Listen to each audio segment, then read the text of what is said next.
talk. So that's where the name comes from. We don't talk about the other podcaster people here. They do something sort of different now, and I help them get back on air after they took a break. But for now, they are, they're not affiliated with anything we're doing here, and have no sort of claim to this. But I kept their name because I kind of like it. And it reminds me of the award-winning episode. Nonetheless, Judoa is a new media venture, and it is really just a Jews, unfiltered debate on anti-Semitism, which Twitter or X really allows, which I don't think was really allowed before. So that I think has led to a burgeoning media. And I just invited Dennis back, by the way. That is allowed for a burgeoning media on Twitter or X Spaces about, I will say, about Jews' role in society. I don't want to label people as anti-Semites. I work very hard not to do that. I have to put a dollar into the label jar if I ever label anyone an anti-Semite. I don't like to do that. I don't find it effective. Ways of communication. Effective means of communication. I think it's accusatory and labeling, and it's just not particularly helpful. So because, we have this new opportunity in new media, in this ability to talk with what I think people have either felt uncomfortable or felt labeled. But I follow quite a bit. I engage quite a bit with those people. And I enjoy the back and forth often. Sometimes I find it exhausting. But in general, I think my approach with addressing anti-Semitism and engaging with people who, don't like Jews is I think unique, and I like doing it. So I'm going to make a space for people to be able to do that. Hopefully it's a regular show. And without further ado, I'm going to introduce or let Dennis Hendrickson, who's going to co-host with me today. I'll let him introduce himself. Then I'll say a couple words about Dennis, and then we will let him, have some thoughts about the content that we selected to talk about tonight as my guest. And then we'll take it from there. Invite up some speakers. I see some familiar names: Lauren and Isaac and Shogi and Mopping. I don't know Facundo, but hello, Facundo. But thank you all for being here. Dennis, are you here with us? How about now? Can you hear me? Yeah. Why don't you introduce yourself for the people listening? Sure. My name is Dennis. I am, I guess the best way that I could describe myself is someone who I'm involved in real estate, and I dabble a little bit here in these spaces. I think it's a really good way of communicating with people and the ability to communicate with people that I think you normally wouldn't be able to, like I think Adrian Dittman, in my opinion, no doubt, is Elon Musk, and some other people like Alex Jones and right wing, left wing, Krasensteins, all these people, and so I'm really nobody in particular special when it comes to this stuff. I'm definitely interested in it. I have my own opinions that some I'm sure don't agree with, and probably think that I have certain opinions that, maybe even tonight we can discuss in more detail to get a better understanding of really where I fall in this whole thing.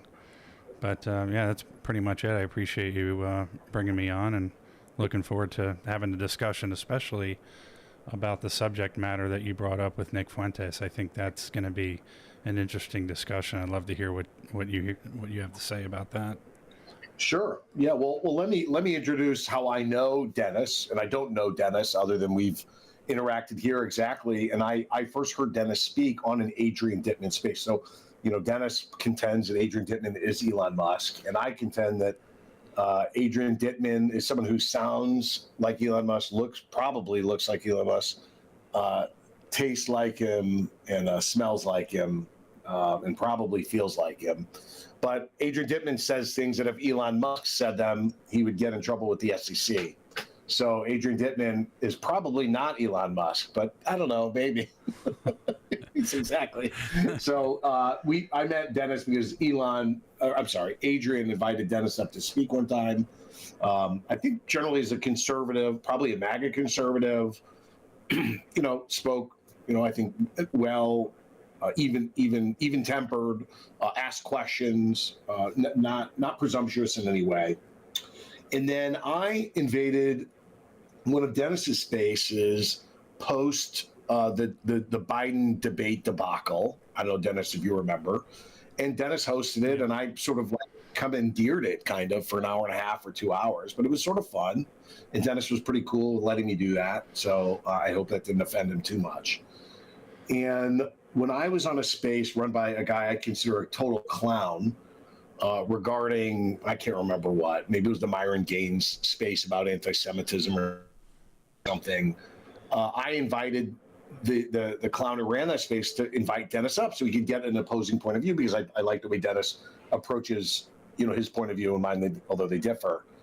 And the guy was just such a jerk to Dennis. I mean, I think Dennis handled it really well. I will never go on that guy's space again. I don't know, Dennis, do you recall that?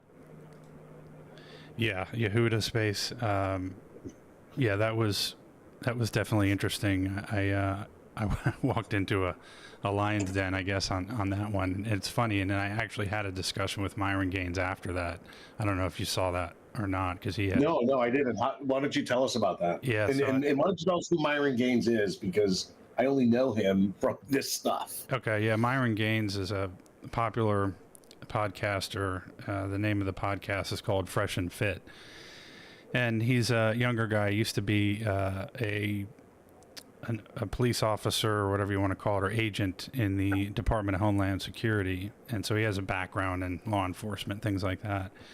And he and his partner created this Fresh and Fit podcast where they kind of help out young men kind of navigate through the difficulties of life on trying to, and by the way, I'm going through a nasty thunderstorm where I'm at, so if you hear rumbling, that's what that is. But he's somewhat controversial in the sense that he is Muslim. He has his choice words to say about Jewish people as well. He's had a lot of people on his podcast, including Nick Fuentes and Destiny, a lot of controversial figures. So what happened was I went on he had a space after the Candace Owens deal, and I had told him what happened, and he had some choice words for Yehuda, but yeah, I thought that was interesting. I wasn't sure if you were actually in that one or not. No, I didn't hear that one. No. So, all right, great. Well, so I think that's our brief introductions of ourselves. And again, we are familiar with each other. Is that fair to say, Dennis? Yeah, definitely. Okay, great. So I picked this. I've been thinking about this. Some of the people on this space who've been listening, like Isaac and Lauren, know that this is one of the projects that I've developed. Was wanting to more formalize discussing anti-Semitism on X. I got more and more scared after I committed to doing it, but because I'm very comfortable with Dennis. Just as his, and you can tell he's calm. He's asked questions, and he engages, I think, quite a bit. Like I asked him if he would join. I did ask some other people first, so Dennis, you're not like like the last guy who would do it. One other person said yes. Two other people said yes who would do it, but I chose to go with you. One of them is this very well-known character in the sort of the anti-Jew, we'll call it. I don't want to label.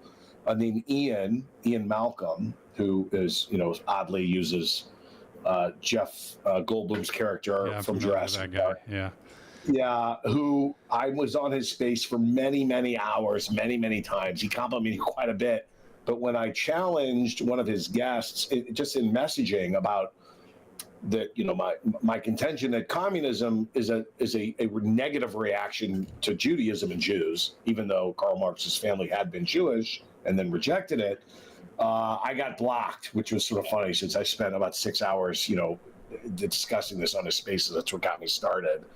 The other one is someone named Truth, which if you put truth in your name, and me think the lady doth protest too much, who is a constant poster of anti-Jew and anti-other thing memes too. Other people have contended he's some sort of agent, but he has a certain methodology. I've certainly spoken with him on Spaces. I've messaged with him quite a bit, but I didn't feel comfortable as a first episode that it would go that well. So it's not against Truth. I will have him on. As he becomes, I will bring him up. But Dennis, I felt that this topic and you specifically would be helpful. And again, I want to be very clear. I am not labeling anybody an anti-Semite. I find it unhelpful. I'm certainly not labeling Dennis that way in any way, shape, or form. But he asked good questions, and we have a difference of opinion. Oh, that's right. You have your own live video type thing I've been on where I was messaging one time, and it was basically like our different views of AIPAC. So we've had that back and forth as well. So we have different views, and I will say nothing further than that.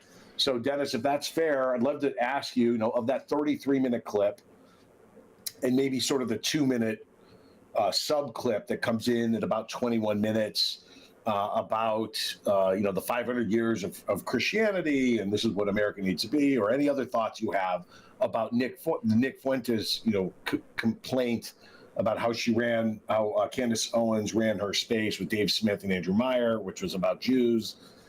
If you want to just sort of give us your general thoughts to get us started, maybe I'll ask you some questions, or you can ask me questions, however you want to go. After we do a little bit of back and forth, we'll bring in some listeners. I want this space to go about an hour. If people want to stay on longer, we can, but I don't want to be too long. I want to keep it pretty tight. So, Dennis, I'll let you do your thing. Sure. Yeah, I listen. I wouldn't say I'd call myself a follower of Nick Fuentes. I think he's an interesting character. I think he's an intelligent guy. No question about that. There are many things that I agree with him on some of the things that he says, and many that I don't agree. I think by admission, he says that he's a monarchist. It's one of the things that he's said in the past, and I think he said in that clip. He's also a borderline fascist, I believe, as well. Also self-admitted. Two of things that I completely disagree with. I also think that he seems to flip-flop when it comes to his support of Donald Trump. I don't really consider myself a MAGA Republican. I supported Trump in 2016. I support him again now, not as much as I did before. But somebody like Nick Fuentes, which I think to me somewhat frustrating, is he likes to say how he's a supporter of Trump, but then at the same time he works with Milo Yiannopoulos and starts the Kanye West presidential campaign. And what I don't understand about that is that how you can consider yourself this number one make America great again, America first guy, and then you go and work with Milo Yiannopoulos to try and make Kanye West president. I don't understand that. I have a major problem with Candace Owens as well. Candace Owens was a leftist before she became this right-wing talking head. She wrote for her own website and wrote about Tea Partiers and how the Tea Partiers should die a slow death or die in their sleep. She also wrote an article in the same online magazine about Donald Trump and his penis size and how small it is. And now all of a sudden, because it seemingly is politically beneficial for her and monetarily beneficial to her, that she now all of a sudden is this right-wing talking head like a Dave Rubin and work for Turning Point USA. I guess I'm not sure what happened with that. Now all of a sudden was working with Daily Wire. Obviously had, I'm sure a lot of you are familiar with what happened with the Daily Wire, had the falling out there, and now all of a sudden is on her own doing her thing. And I respected her during the debate with Rabbi Barclay. I think he was very condescending to her. I think that she had some good points. Whether they were genuine or not, it's hard for me to believe, especially with someone like her. And he just treated her terribly. So I sort of was kind of in her corner because of how she was treated. And also Rabbi Shmuley at the same time, I think was criticizing her and in a very, very poor way prior to Rabbi Barclay. But this thing lately with Candace Owens, I think she, to me, has found some way to get attention to talk about the Jewish issue, and now all of a sudden is flip-flopping again with, well, it's a Frankist argument on it, and she's just kind of going all over the place. And once again, I think this is somewhat typical of people who kind of are on the internet in order to make money from it and get popular from it. I talk about things that affect me personally, that I have a problem with. And when I talk about AIPAC and I talk about the things that I talk about, these are things that I look at like I work a lot. I work hard, and everybody else does. But, it's hard to get ahead in this world. And the last thing that I want is to have my taxpayer dollars going to a foreign country, no matter who it is, whether it's Israel or anybody else. And, when I talk about AIPAC, I just get torn apart when it comes to that. It's just my opinion. I think that's what's happening with AIPAC. I mean, Coach, what happened during that space when I brought it up, but I'm sure I'm going way beyond my 2 minutes. But I think overall, to sum it all up, I like Nick Fuentes on certain things. He's an intelligent kid, but the way. In a kind of circling back to the monarchist thing, that is wrong. That is ridiculous. We're a constitutional republic. It's always worked. I think we're infiltrated by communists, and I think what they're trying to do is destroy the country from the inside. Having a monarchy and a dictator is absurd. Fascism as well is absurd. And I'll go into later on how I think things should be run. He also said in a clip that capitalism is the opposite of communism. They're two different sides of the same coin. I disagree with that. I don't think that's right. But I'll shut up now and we can continue on. Yeah, that's great. Well, that was a great introduction. Thanks, Dennis.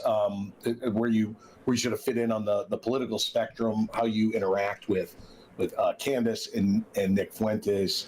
I'm gonna read some of the quotes that I think we're trying to zero in on. I have some notes on that 33-minute video, but at 20 minutes and 10 seconds into the video, Nick says the following: European civilization ruled the world for 500 years. Christian Catholic monarchs. In the last 100 to 200 years, that power has been usurped by the moneyed interests proceeding from those Jewish families. Christians and Catholics need to take the power back. Democracy and liberalism has failed. Capitalism is the flip side of the coin as communism. Go back to fundamentals, which is Catholicism. So I think that's the gist of his argument of where he thinks things should be. And I think if we're going to zero in on any part, I'd like to examine that. Do you have any first reactions to that besides disagreeing with the capitalism communism part? I think you addressed the monarchy part. I think because we are here, hopefully talking about anti-Semitism, Jews, whatever topic you want, and feel free. I'm not accusing anyone of anything, certainly not you, but what your approach is to that, and let loose. Say what you want. Well, I think in that statement when he talks about Jews, running everything, whatever he was saying there, I think he's painting with a broad brush. I think.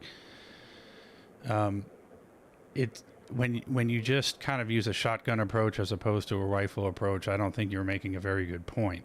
I think that if I were to make the argument that, and I think that you had agreed with me when you had come into my space, that you said, it's not a good look when you have as many Jewish people in government, in the United States government, in finance, et cetera, et cetera. And correct me if I'm wrong. No, go ahead. I'll correct. I'll correct. Okay.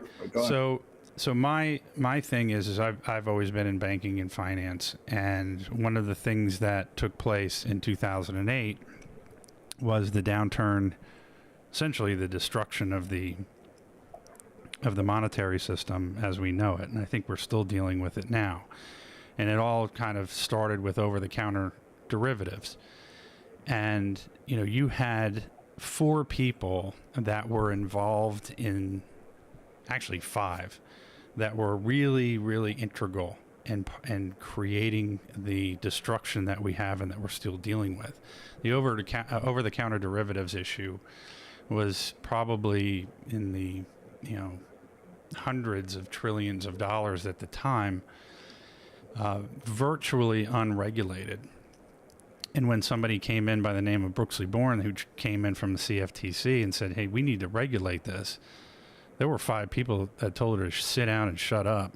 One was Alan Greenspan, the other was Larry Summers, one was Robert Rubin, and the other was Arthur Levitt. We're missing one. Yeah. So when Brooksley Bourne came in and said, this needs to be regulated, they said, no, it doesn't need to be regulated. And, of course, now we're dealing with a quadrillion-dollar problem. And so I look at something like that and I go, okay, well, why do we have, this kind of representation in that particular area of finance that is so important when it comes to global finance, for that matter? And when I hear Nick Fuentes say what he says, it's like, well, it's just this whole huge kind of secret cabal society thing that was created, and we need to go back to having a monarchy. And by the way, he's also what I forgot to mention is a Christian. I think he's a Christian nationalist or Catholic, and I don't agree with that either. I mean, so you're going to basically everybody that is in government has to be a Catholic. I mean, that to me doesn't really make sense. But when he paints with such a broad brush and then doesn't really get into, okay, let's talk about specifics of who in particular are causing the problems and why are those problems important to all of us. And the financial downturn, Barney Frank is one, the one that I forgot to mention. And you may have another after I'm done, but and there's others, of course, but these were the guys. I mean, they were on the cover of Time magazine as the heroes. They were going to be the ones that were going to fix everything. And obviously that didn't happen. In fact, what they did is they made things worse, and we still are living with that to this day. And I can almost guarantee you with 100% certainty that we're going to run into the same problem again, because this market is unregulated. But this is just one specific example that I can bring up that somebody like Nick Fuentes really isn't going to bring up, because either he doesn't know about it, doesn't care about it, and is more really interested in the hyperbole, I guess, in making himself more well known to his Groyper base. Okay. Well, yeah, I mean, it's funny. I don't know much about the Brooksley Bourne incident, or I think there's an article on it. It's interesting to think, though, when I go through the logic that you've raised, and let me just, and you'll correct me if I make it a false assertion on any step of the way here. There was a regulator who came in, and a bunch of people powerful in finance and or government, maybe both at the same time, who also were Jewish, said, nothing to see here, look the other way. And as a result, there was a large financial risk that the country was exposed to, and that blew up in 2008. Are we right? Am I there so far? Have I adequately described it so far? Yeah, I would say so. Okay. So to me, I'm like, okay, great. The way the market's supposed to work is there's supposed to be a feedback mechanism for that. The people who took those risks should now suffer for those risks. Some of them are, homeowners that took out loans that they shouldn't have. I get me wrong, I'm not saying those people should stick it, but the moneyed interest, the banks who took those risks, need to eat those risks.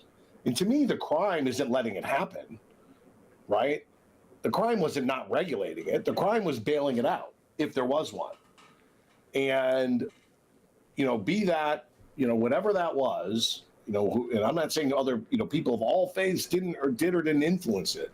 But to me, to rob to rob, average Americans, no matter what faith, of agency for that decision, that's a mistake in thinking. Because by your logic, getting to the point where the sort of the Jewish moneyed interest took all these risks, and then they didn't suffer the consequences of it. That's the bad part, isn't it? Yeah, because it created a moral hazard, and that's what they kept on trying to go back and forth and I guess discuss eventually was, if we bail these guys out, are we going to create a moral hazard? And what ended up happening with Lehman Brothers is they decided to let them go, but Bear Stearns, they didn't. So, here you have, I mean, I agree with you, they should have let it happen. But here you go, Alan Greenspan for the longest time, and you can blame Ronald Reagan initially for appointing him, but it was Bill Clinton who, he was running on, he had a big sign in his headquarters that said it's the economy, stupid. And, everything about Bill Clinton was deregulation, as well as Greenspan was deregulate everything, including to the point of fraud. He was a staunch libertarian in the sense of there should be zero rules when it comes to regulation in the stock market or on Wall Street, period. That is where I have my disagreement with someone like Nick Fuentes, because, making a statement that communism is the opposite of capitalism is simply wrong. Capitalism is the best thing that's ever happened. Capitalism only runs when you have, and by the way, I can't stand libertarians because they are someone like Alan Greenspan who thinks that there should be no government regulation. If we had an SEC with Arthur Levitt running it that was paying attention, if they were paying attention to CFTC and Brooks v. Bourne, we wouldn't have had the issue. The point of government is to be a referee. If you're playing a tennis match and you have someone who's making bad line calls all the time and winning as a result of those bad line calls, you need a referee in order to say, hey, that's enough. You're not going to do that anymore. And we don't have that. And that came from a guy like Alan Greenspan and Larry Summers, Robert Rubin, and Arthur Levitt. And that is a moral hazard that they created that we are dealing with today because they didn't let those companies essentially suffer the consequences. They all did get bailed out. That was a government decision to do that. So that's what I have to say about that. I want to clarify something on the fraud. Fraud. So I'm an attorney. This is not legal advice. I'm not your attorney. Fraud in general, there might not be securities regulation that deals with fraud under like 10b-5 or 10b-6 under securities, which exists right now, because we have a common law action for fraud in the law already. So I think what you're making a distinction is that fraud is already not allowed and actionable without extra regulation. And I think that's an important clarification, that the regulators don't need to be involved in fraud. We already have a standard for fraud in the law, meaning he wasn't looking for a reprieve from the common law from fraud, but rather that securities regulations don't also need to be watching for fraud because it already exists. There's already a common law standard for it that have nothing to do with securities. It has to do with any kind of fraud. Like, you can't have a capitalist society and allow fraud, like as a system. Like, that doesn't work. There needs to be a common system of laws and rules and regulations. So that's just to clarify a point. I think economically, you and I probably have many agreements on things, and I just want to be like nail home the point that the issue of government, choosing not to regulate, and then moneyed interests of all types, and sort of taking risk, and then with this moral hazard, you say, of being bailed out by the government who didn't bother to watch him in the first place. That is the issue, and that was done by society itself, not by any particular type or race or religion or people. And the fact that, that can be pinned on Jews who are in finance often and maybe predominantly or maybe overrepresented, I don't think is a good look, but that's a lot different than saying, gosh, the government, the Jews bailed themselves out with our money. That's not what happened. And I know you didn't say that. I'm saying, hey, the people who did the bailout, which is all of us for whatever reason, and I, by the way, was against the bailout at the time. Because again, I think these sort of moral hazards are far worse, and they have destroyed our monetary system. I want to go back to something on that quote from Nick Fuentes. So, and I'm going to focus on this part because again, this is about anti-Semitism and Judaism. In the last 100 to 200 years, that power has been usurped by the moneyed interests proceeding from these Jewish families. Now, I want to apply that same standard, Dennis, to like, who did these Jewish families, according to Nick's telling, I'm not saying you're saying this, who did they usurp the power from and how? Do you sort of want to tell what Nick's story is there? Yeah, I'm not really sure what he's talking about there.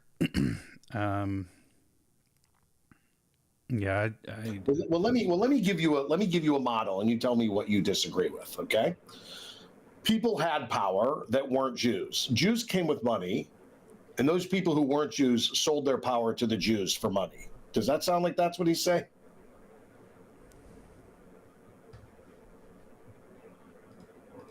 Sorry, you broke. Could you say that? Repeat that one more time. Yeah. So people who weren't Jews had power. Then Jews, these Jewish families, he says, with money, came and purchased the power from those people. Yeah, I guess you could say. I mean, I would probably interpret it the same way.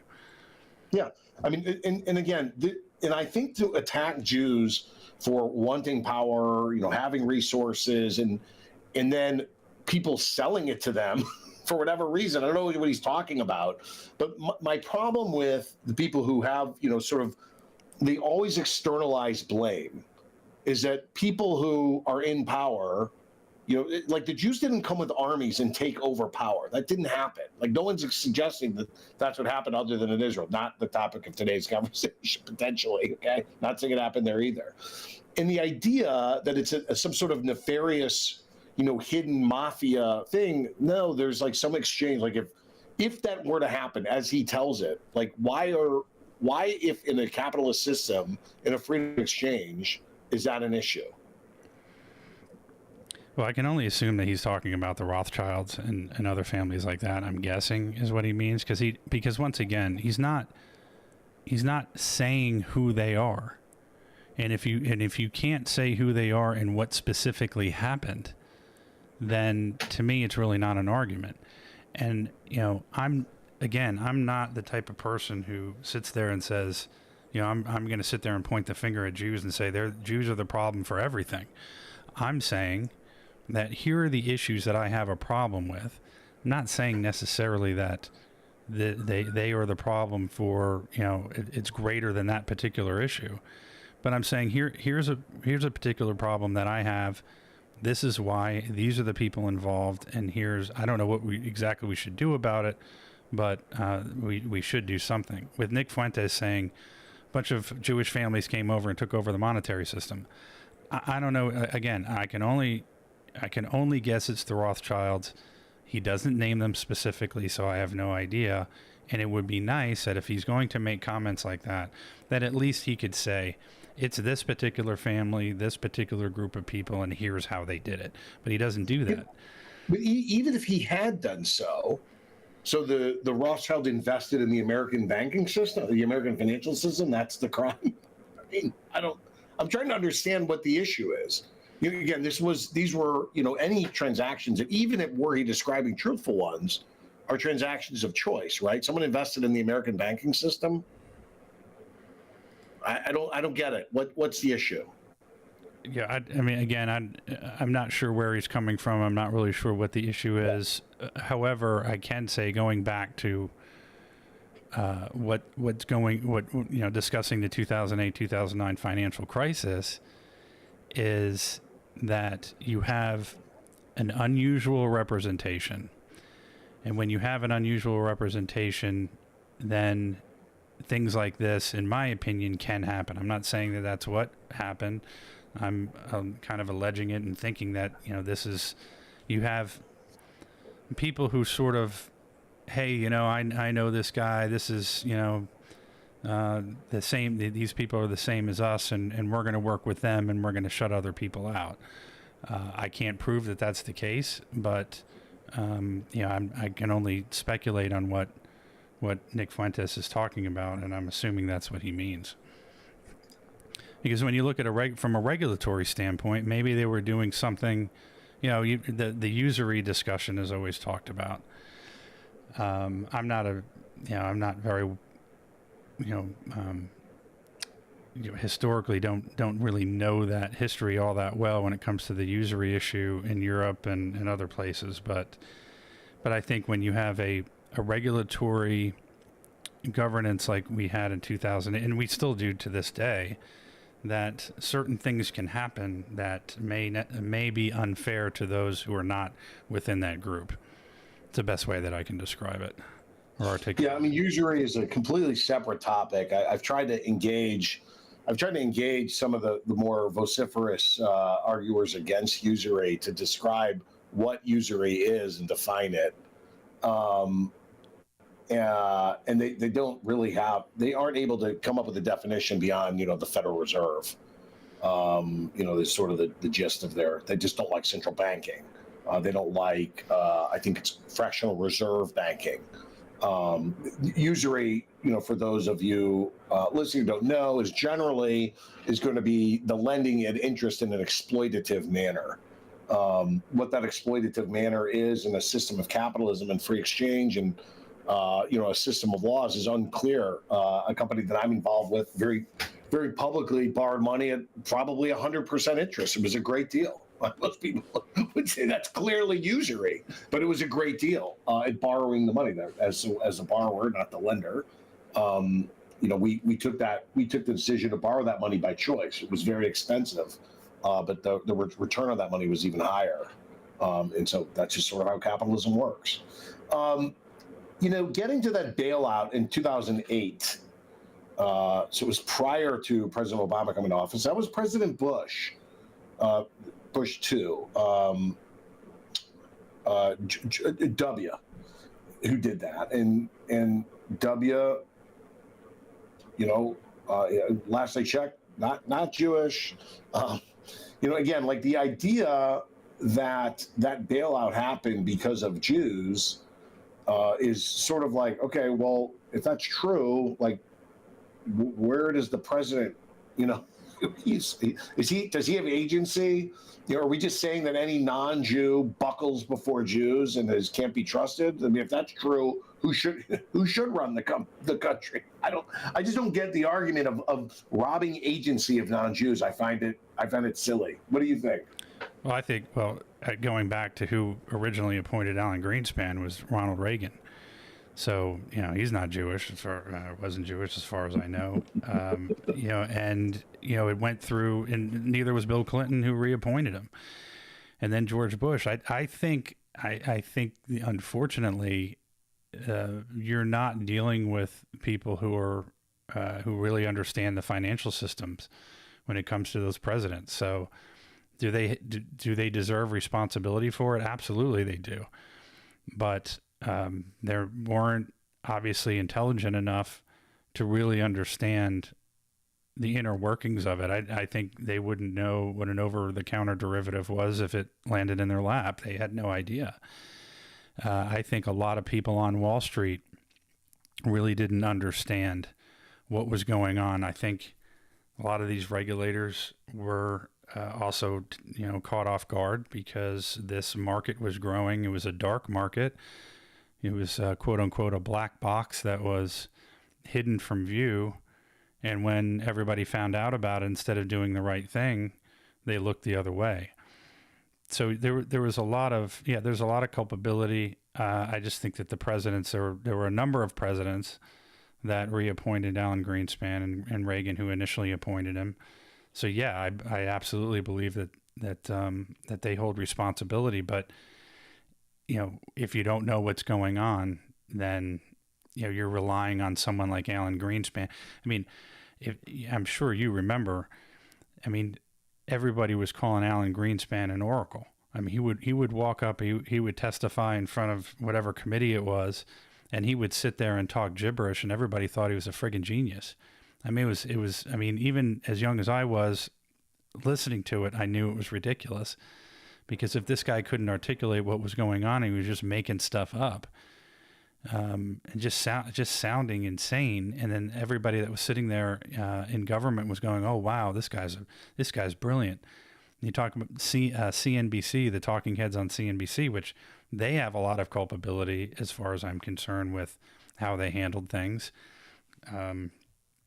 They have responsibility too. So to answer your question, I think, yeah, I agree. The president has there's blame there, but they didn't know enough to understand what was going on.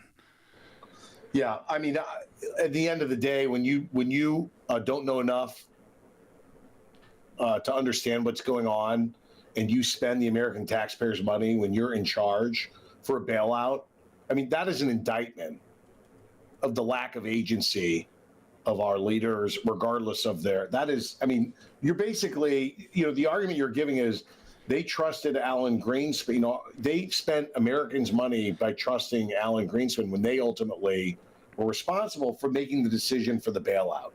And ultimately, like, you can't pin that on anyone but the people who made the decision. And the bailout is the issue.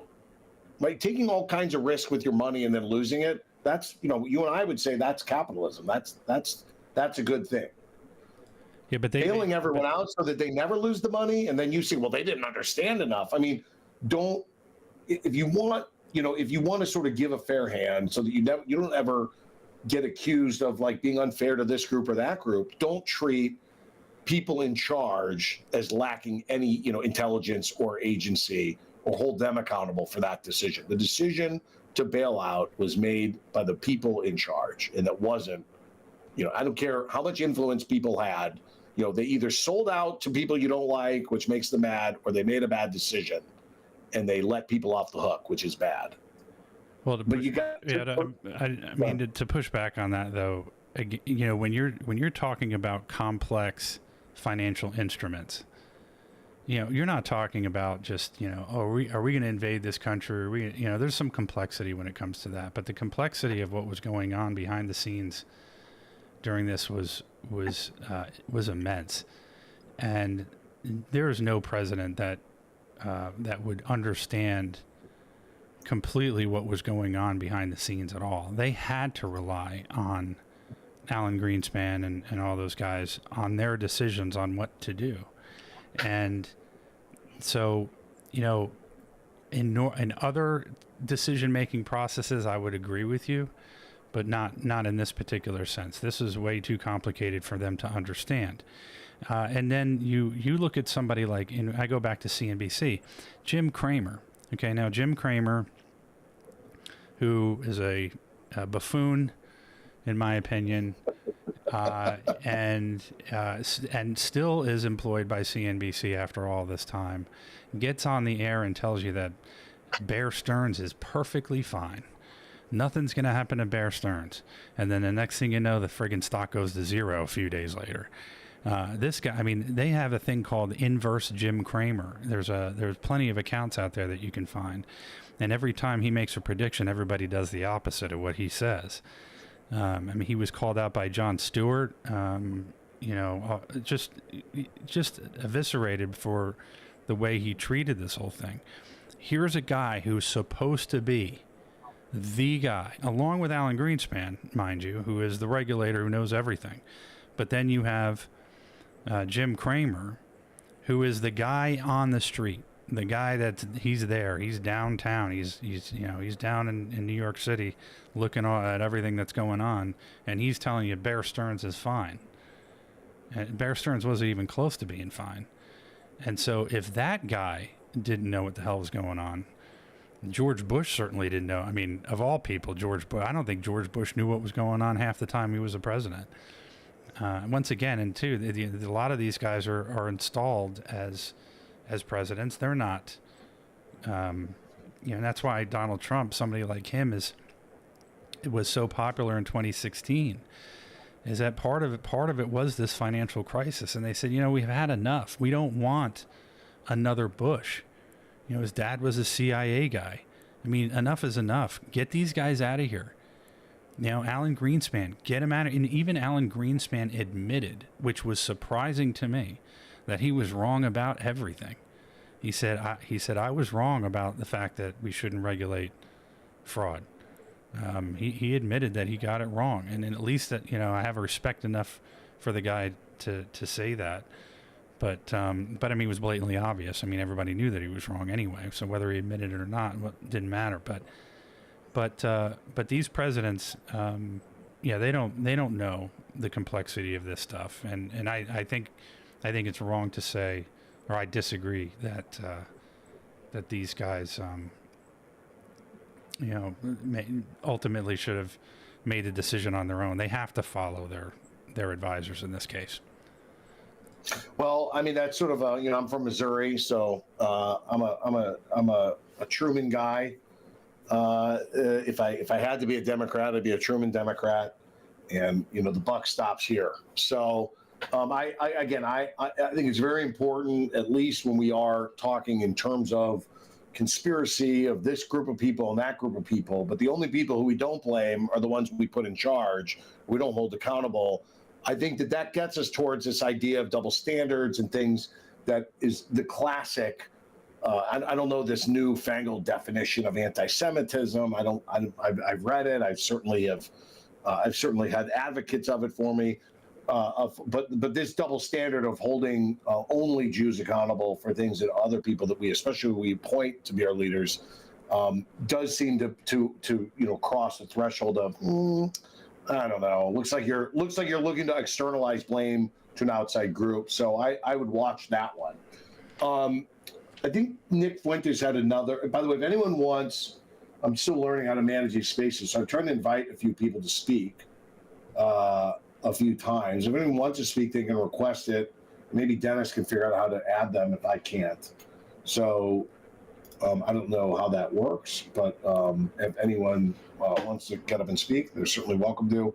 I want to go into one other Nick Fuentes thing that, I will say my general approach of Nick Fuentes is he's a Catholic supremacist. I'll view him that way. He believes in, and I think in the quote I read earlier, it's evident he wants it to be a Catholic country. He wants Catholicism to be supreme. He has a broadly erroneous misreading of history, which is fine. That's okay. Everyone can misread history. There's no crime in that. But his advocacy is for Catholic supremacy. So when he says he's against Jewish supremacy, regardless of what his definition of that is, it's not like he's for liberalism. He's very clearly against liberalism. I don't mean political liberalism. I mean Enlightenment liberalism, where God will figure it out at the end of the day. If you go to heaven or not, and we shouldn't be forcing each other's religions, and everyone's free to believe what they want. He's a Catholic supremacist. He wants Catholics to be in government and not other people, which is a complete undoing of the American Constitution. Article 6, for example, makes sure there's no religious test for office. But I will say one of the things that he's posted recently is that he's a George Washington fan. That's his real thing. He's a George Washington fan. And I posted something on my timeline just before the show about, how George Washington won, much of which was funded by Jewish financier, Polish Jew, Chaim Salomon, who died unpaid, debts unpaid from the U.S. government subsequently as well, amongst other Jewish connections for the American Revolutionary time.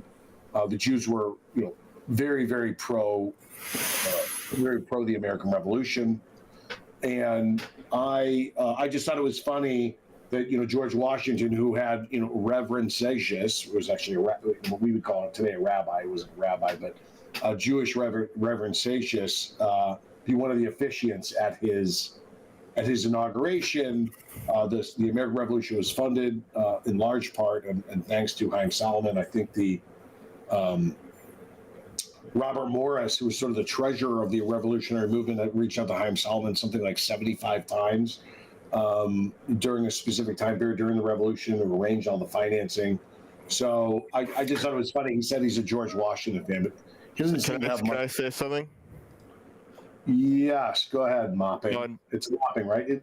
On my Mopping. space, it shows me as you as being muted, but I hear you talking. So, but you got a lot of noise in your background. So yeah, so I was just saying the same thing. You're showing muted, but yeah, I'm hearing background noise. Yeah, but Mopping, go ahead. Okay, there's no background noise. It may be my USB device. Let me see if I can use my internal mic. Is it intolerable noise?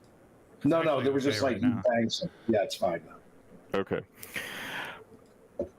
I have heard Fuentes talk quite a bit about his vision, and it is never very clear to me. It seems to go in two directions. One is fascism, okay, which maybe a sort of like a Nazi movement without the Holocaust at the end, although he sometimes makes references that he would like some violence or not.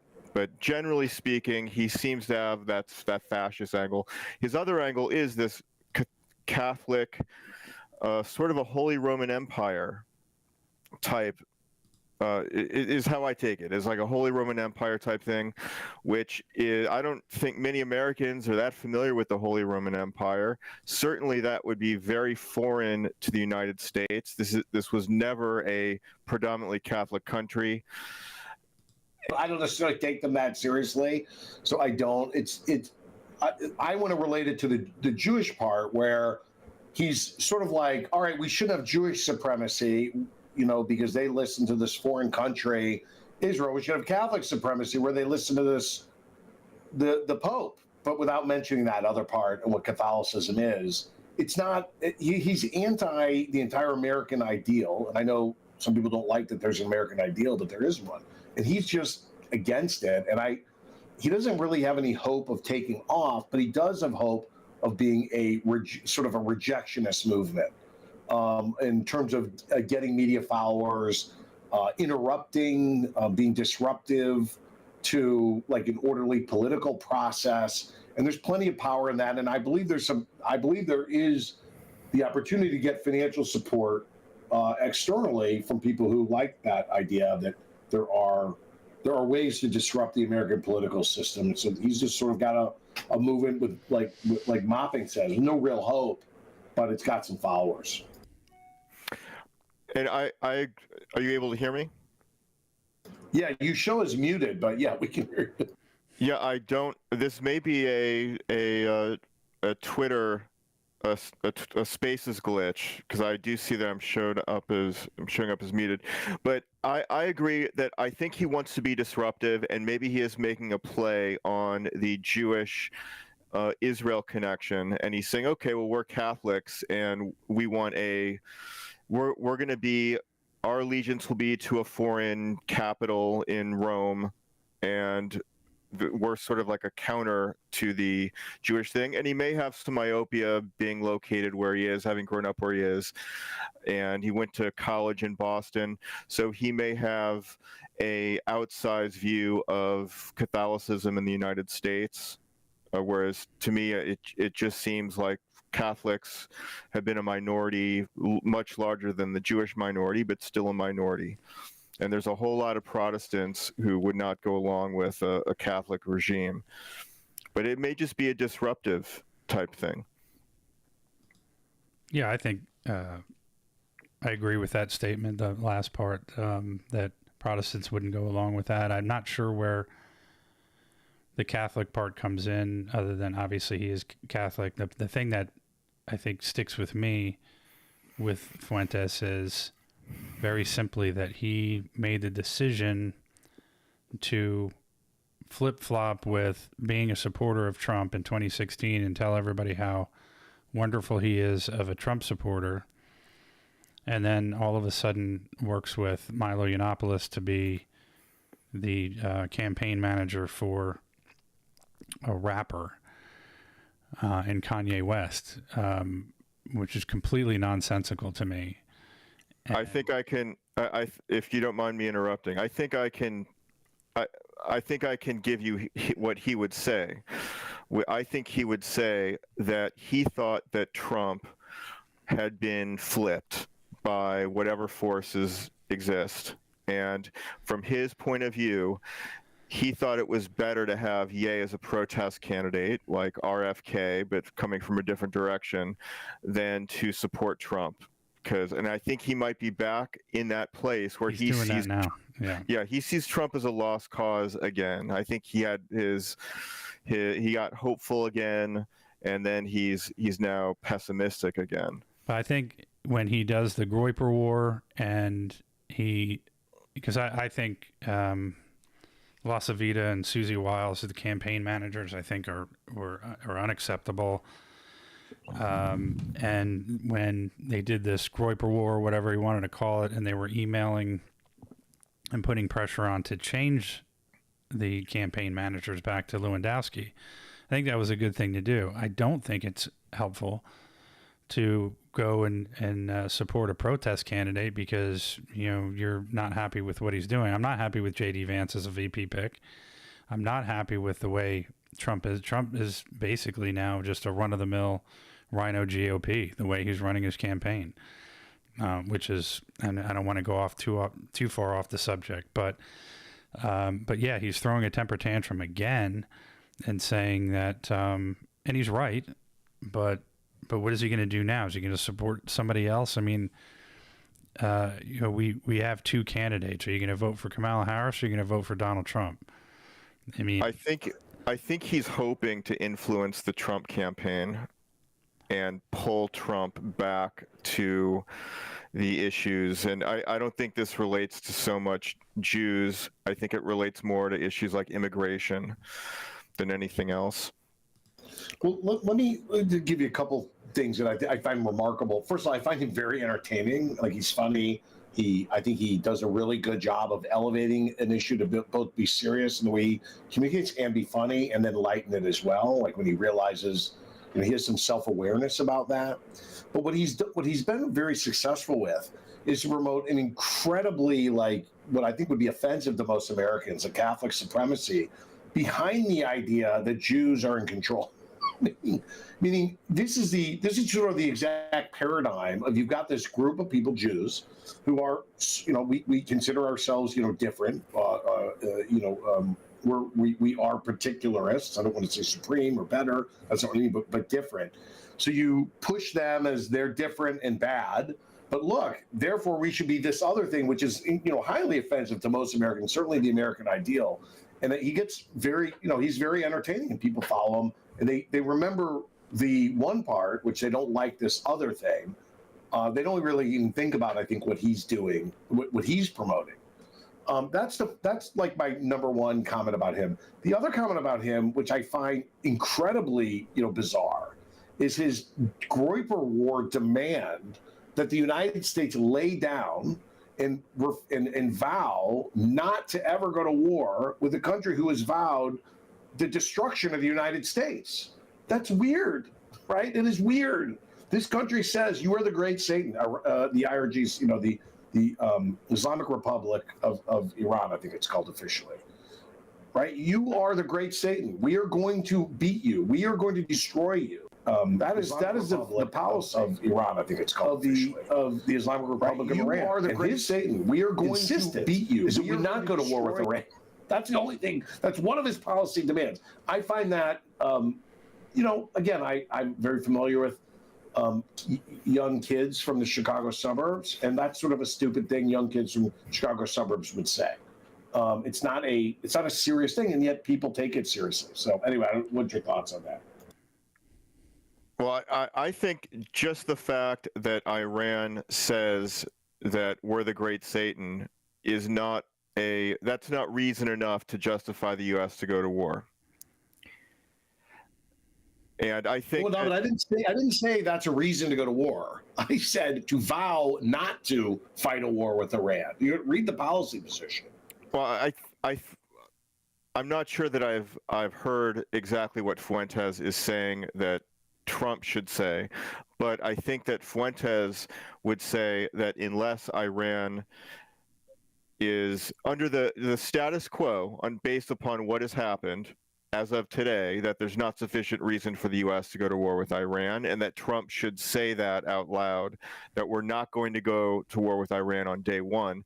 If Iran had an aircraft carrier and sent it off the East Coast and dropped bombs on Washington, D.C., I'm sure that calculus would change. But I think that's what his point is that right now, the U.S. should not go to war with Iran. I think there's arguments on both sides. I think there are. I think that most Americans would, after our last two experiences in the Middle East, probably most Americans would not be in favor of it, though. Yeah, I would agree with that. I think what Fuentes is trying to say is we don't want to be involved in any wars unless we have no choice. And I would make the argument as well as this is one of the things, and Coach, I know you're going to disagree with that, or with what I'm going to say, but I think that Israel is perfectly fine on their own. I really don't think that they need our help. I think they have a perfectly good military, and they can handle the war on their own. If not, then if we have to come in, I guess we can. But it just seems like to me that there's this constant discussion of how the United States has to be Israel's wet nurse and constantly give money to them. And that's why I bring up the AIPAC issue, and that's why I bring up the Thomas Massey thing, where it's like, why are we so involved with Israel? We have other allies, and why is it that when it comes to the things that Israel is dealing with, why is it's the United States that's so? It just seems very unusual to me that we're that much more involved in it than we need to be. Well, I've been very careful not to mention really Israel at all, because I didn't. I other than saying I'm not talking about it, I haven't talked about it. I was really just talking about the U.S. policy for the U.S. When someone vows your destruction, your policy, your open policy, should not be what is a steadfast commitment to keep the U.S. out of a war with Iran and a regional war in the Middle East. Okay, they're vowing our destruction, so I don't want any steadfast commitment for anything. I want the U.S. to project its power for its own interests and only for its own interests. And I didn't mention any other country in that. And I mean, I think Mopping may have heard my positions before and what I think Israel's policy should be, but that's not really the topic. I mean, the idea here is that's a weird policy position. And Dennis, you and I have spoken about, or at least messaged about AIPAC. AIPAC is probably not the topic for today, just for time purposes, but I'm happy to talk about it another time. They definitely try to influence lawmakers through education on the issues, and are well organized for doing that. It's an American organization. Americans should be allowed to do those things, even if they like another country also. So that's my overall position. I don't think anyone actually disputes that, other than the fact that they're good at it, and it also happens to be, that potentially that it's Israel or Jews, but it's not. AIPAC's not all Jews. Let me just kind of expand it just a bit, because I know that it's kind of off topic, but going back what Mopping is saying, Nick Fuentes has mentioned quite frequently about are you familiar with the clean break memo? I'm not familiar with it. I hear it referenced a lot. Okay, so the clean break memo was written, and I won't go into too much detail. I'll just kind of go over an overall thing, but it was written back in the 90s for Netanyahu, and essentially what they were saying is that these are the countries that we feel are a threat to Israel, and included Iraq, Syria, Lebanon, Jordan, Turkey, and then of course Iran wasn't necessarily listed in the clean break memo, but it was implied that that was one of the countries that had to be destroyed. ahead of time. Not waiting for something to happen, but in essence, what it's saying is that these are the countries that we need to deal with before they become a problem. That's really what it is. And Nick references that frequently, and his argument is, at least from what I can understand, and Mopping, if you're familiar with it, you can agree, disagree, or whatever. But basically what Nick is saying, okay, we've already done the Iraq thing, we've already done the Syria thing. Now Iran is, look at all the stuff that's going on in the Middle East. Do you think that maybe Iran's on that list now? And seemingly, when you see everything that's going on, it kind of makes sense that, okay, Iran's next. So I think that's what Nick Fuentes is referring to. It's like, I don't want to get involved in Iraq or Iran. We've already dealt with all of these other wars previously. Enough is enough. We're done. We don't want to do it anymore. And I think if you look at the manipulation that went on before our last wars in the Middle East, and the regret, and I think Trump ran on this in 2006. Well, I know he ran on it in 2016. It creates even more suspicion surrounding Iran. So even if there were good policy reasons to attack Iran, I think the American populace is going to be very suspicious. And I think it's also going to fall on the shoulders of AIPAC. I mean, they've got a huge if they were going to, let's say that AIPAC is in favor of the U.S. going to war with Iran, I think so, but I don't know for sure. But hypothetically, they have got a really, really heavy burden to convince the American people at this point. I don't think they'll ever succeed in that if that's their intent. I agree with that. So I just sort of did a quick Google of clean break. It was a memo written for Israel by, I guess, what I will generally describe as U.S. neocons. I doubt all of them were Jewish, but nonetheless, take that for what it is. When was it written? 1996 for Netanyahu, according to Wikipedia. So just... Yeah, Richard Pearl, Douglas Faith, and the Wormser, I think they're brothers. David Wormser and Mariah, I think they're all Jewish. James Colbert, Charles Fairbanks Jr., other people, other names that are less well known. So I'll just say the introduction specifically proposes 3 new policies. Rather than pursuing a comprehensive peace with the entire Arab world, Israel should work jointly with Jordan and Turkey to contain, destabilize, and roll back those entities that are threats to all 3. So it was working in conjunction with Jordan and Turkey. Turkey, but this is sort of prior to Erdogan, was a big sort of like AIPAC-friendly, democratic, seen as like a democratizing force, and of course a NATO member. Number 2, changing the nature of relations with the Palestinians, specifically reserving the right of hot pursuit anywhere within the territory. And promoting alternatives to Arafat. And finally, changing relations with the United States, stressing self-reliance and strategic cooperation. And then it said this can only be done if Israel takes serious steps to terminate aid, which prevents economic reform. Now, Dennis, you raised this topic, right? And I know you know it as some sort of buzzword that people talk about. But were you aware, and I just became aware now, because this is the first I've actually read anything about it, that part of it was to terminate aid for more self-reliance. Were you aware of that? No. Presumably that's in line with your opinion. Yeah, that's true. But so far that hasn't happened.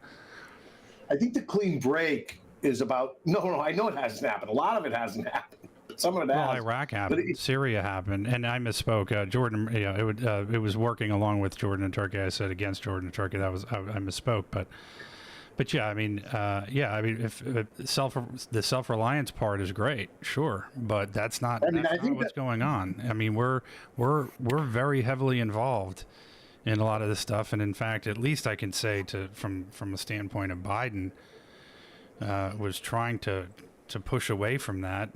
Not necessarily Trump. I don't think he is, but yeah, that would have been a nice thing to happen. I didn't know about it, but clearly that's not happening. One thing that has surprised me, I'm curious what your two thoughts are on this, is how reliant Israel has been on the U.S. for things like ordnance or ammunition. A lot, very incredibly, like completely subservient. And they had no stockpiles, no way to manufacture anything. And I guess it is such a small country. I guess it makes sense, but it just did not occur to me that basically the U.S. has a veto power over their operations there, other than the political influence Israel can wield in the U.S. But the U.S. can basically say, no, you're going to run out of bullets this month because we're not going to give them to you. Yeah, the U.S. and other countries. I mean, Israel has the ability to have relations with other countries who produce munitions. I just, without the U.S., that would complicate its relations in the world dramatically. And it did just sign a deal to produce more domestic weapons, but that's like 2 years runway to just have the capacity internally to do it. So I don't think they have the smart bombs to engage in any serious assault on Iran's nuclear facilities, just as an example. So the one thing they probably do have is the ability to do a very highly destructive attack on Iran. That's something they actually probably do have, and enough of, and they've got that stored and they're ready, because that has to be on the radar. That's my guess. But to conduct a war at the level they're doing, with the precision they're doing, both in Gaza and Lebanon, which to not dust Lebanon, because there's no way you can fight Iran and not deal with Hezbollah at the same time. No, I mean, I think they would not be able to conduct that in any precision manner. I think they probably have enough incredibly powerful weapons to win those wars at a price that they don't want. I don't think that they're interested in killing that many people. They might have to in an existential war. That's the trick. Dennis's point about Trump is really interesting. So in 1986, the United States launched its Strategic Defense Initiative, known as Star Wars. That was a Reagan policy, and the country that he outsourced some of the technology to, or the joint development with, was Israel. So Israel's been, ahead of the game, or at least with the game in terms of missile defense technology. They have a lot of systems that have to work and interoperate, and have shot down live ICBMs. So they have something. And Trump's decision that he wants an Iron Dome for America, like the aid to Israel may go down, but the money Israel gets may go way up in a Trump administration. I'm not sure that's your intended effect of self-reliance, Dennis, as they sell back technology to the United States that the United States now needs. But anyway, thought I'd get your comment on that. I know Mopping will have something to say. Yeah, I don't.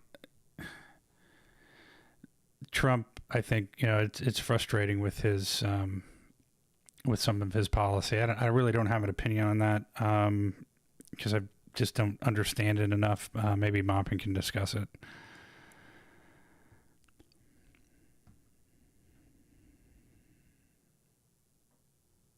Now he shows as a speaker, not on mute, but we can't hear him. Mopping, you there?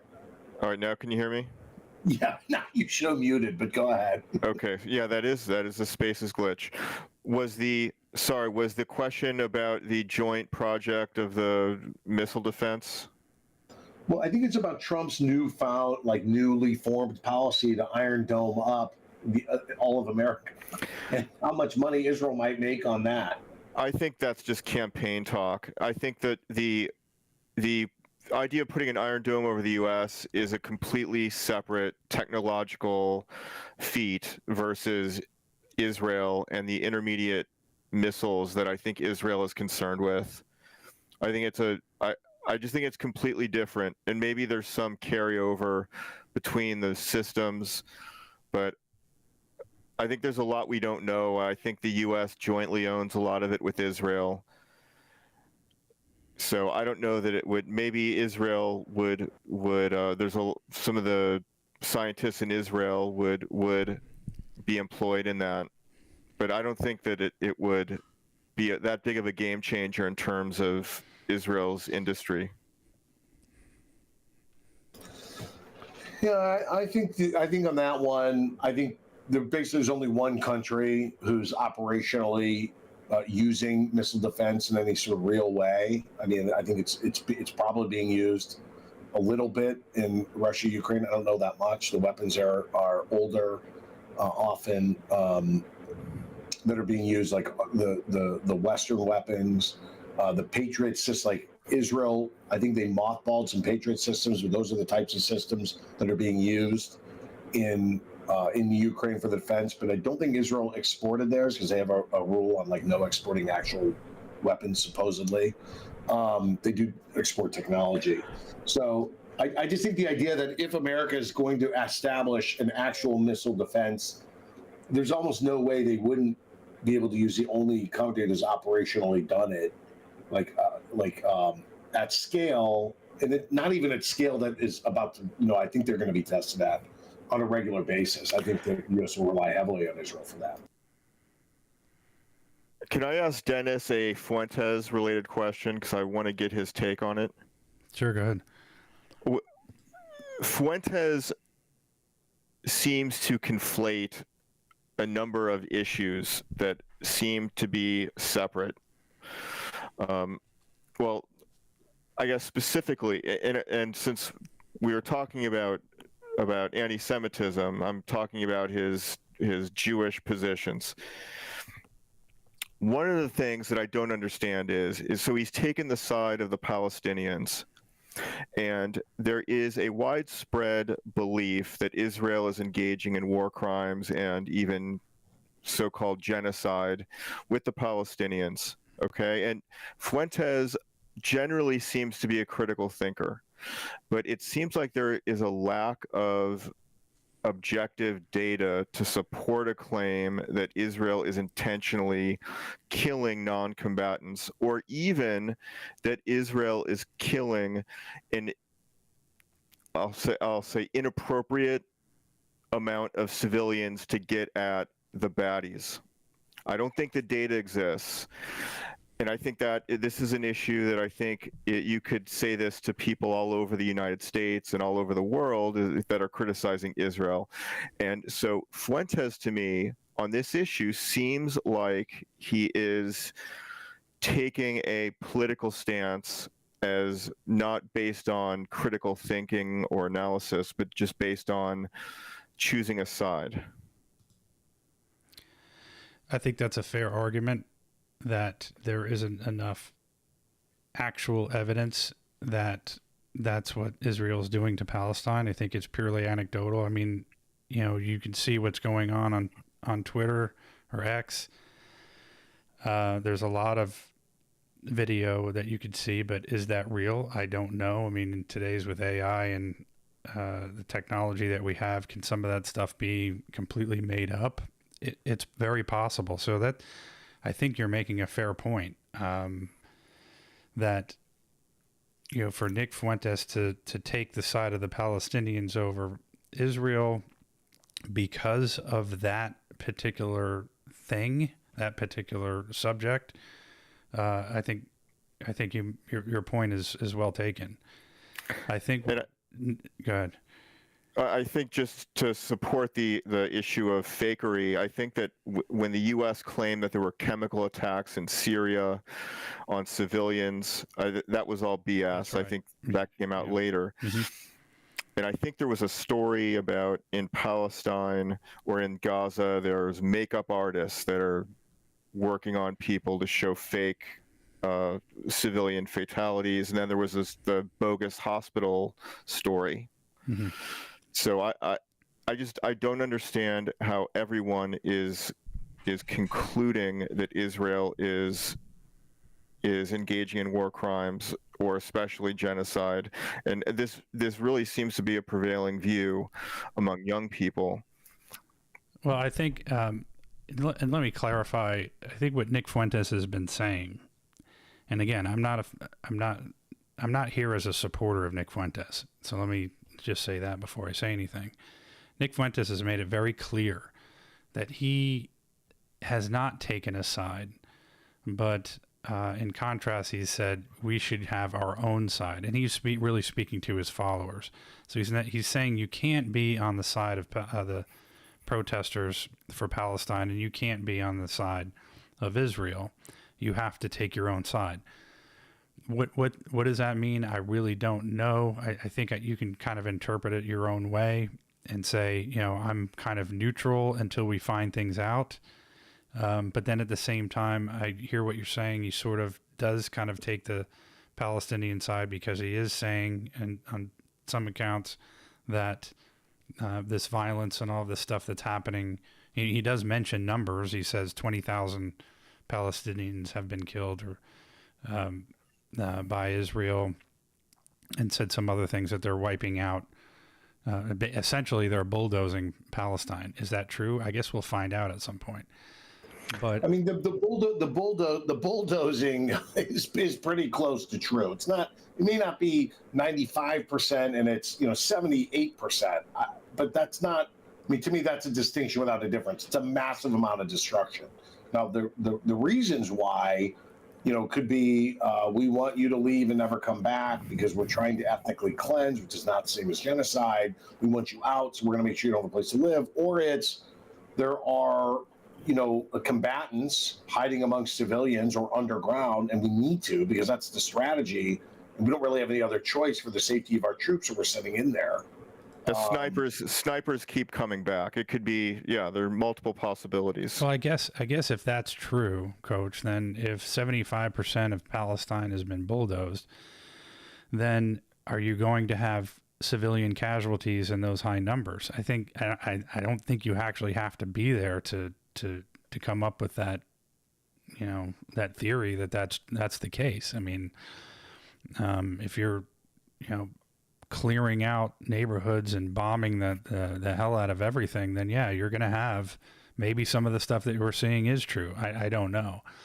To be clear, before they bomb a building, they do a knock. So they knock it and let people know to leave. Okay. So they aren't. Yeah, I mean, the rules of engagement. John Spencer, who could talk about it a little bit more, does talk about it a little bit more, are like significantly more extreme than anything Americans have ever followed in urban warfare. So it's not. They have destroyed a lot of buildings, they have bulldozed a lot, but they're not. There are no like. There, if there's a surprise attack, right? Like to gather the those hostages they got on a Saturday, a few months ago, like. That the whole world knows about it, right? Because they didn't announce it first, and then it's some sort of they attacked without announcing it first. In which case, it was troops coming in and not knocking down buildings. Well, I think too. I'll say one more thing, and then I'll stop. But one of the things that Nick Fuentes brings up is the college protests, and you've seen what's happened to the Ivy League presidents, and how Bill Ackman, for example, used his influence to get the president of Harvard fired because they felt that, or he felt, at least from him, I don't know about the Jewish community as a whole, or the ADL, or whoever, was essentially saying, well, you're not doing enough to shut down the protests on these college campuses. Nick Fuentes was actually arguing on behalf of the Palestinian protesters that they had every right to protest, and that it was the ADL and Bill Ackman and these others, Jewish elites, that were coming in and forcing NYU and Columbia and Harvard and Penn and everybody else to get the protesters, kick them out of college, do whatever it was, because it was a bad look. So Nick Fuentes was saying, I don't agree with that. I think that's a problem. So he was taking the side, I think, from the Palestinian protesters in that particular case. But once again, was saying, you still need to take your own side. Those aren't the type of people that are protesting that we necessarily want to have on our side anyway. And so I think, just for clarification, I think that's what he meant. I think both this and the sort of the false accusations or arguably false accusations of genocide are, again, those fall under the category of Nick Fuentes has some particularly stupid ideas that under scrutiny are just incredibly un-American, and the Catholic supremacy idea and the lack of enlightenment. Can I hone in? Can I hone in just a little bit on? Yeah, I just want to say one thing though to finish it. Those two things are like, I'm just going to side against the Jews because he can become more influential about something he doesn't like, but people aren't going to scrutinize his particularly stupid ideas because he's externalized blame. And it's an old tactic. It's not new. It's not interesting. He just happens to be entertaining and kind of funny.